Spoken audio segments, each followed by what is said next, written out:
Good morning. Myself Sharanya Chakraborty. You are watching Social Tikana. Some important legal news are: Supreme Court dismisses plea seeking postponement of CLAT. Supreme Court on Tuesday refused to postpone the common law admission test CLAT 2021 scheduled to be held on July 23.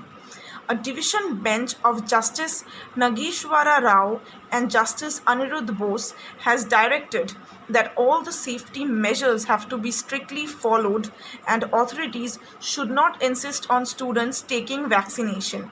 It's been submitted that it will be difficult for students residing in areas of lockdown to take the exam. The examination is scheduled to be held on July 23rd, and we don't deem it proper to postpone the exam at this stage. However, we see force in the submissions that all safety measures have to be strictly followed. Authorities should not insist on students taking vaccination, the bench said. The bench has issued the direction in two pleas filed seeking postponement of the upcoming CLAT exam. The plea also sought directions for devising an alternate and secured method of conducting the examination or defer the exam till the pandemic in the country is in control.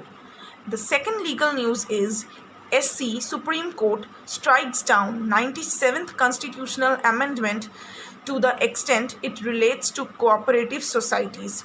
The Supreme Court on Tuesday upheld a 2013 judgment of the Gujarat High Court, who struck down the provisions of the Constitution 97th Amendment Act 2011 to the extent it introduced Part 9b in the Constitution to deal with cooperative societies.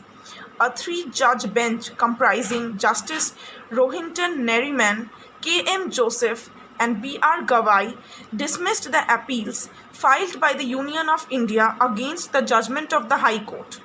While the majority comprising Justices Nariman and B.R. Gawai struck down Part 9b introduced by the amendment to deal with cooperative societies, Justice K.M. Joseph in a dissent struck down the entire amendment. Thank you so much for watching Social Tikana. Subscribe, like for more updates. Thank you.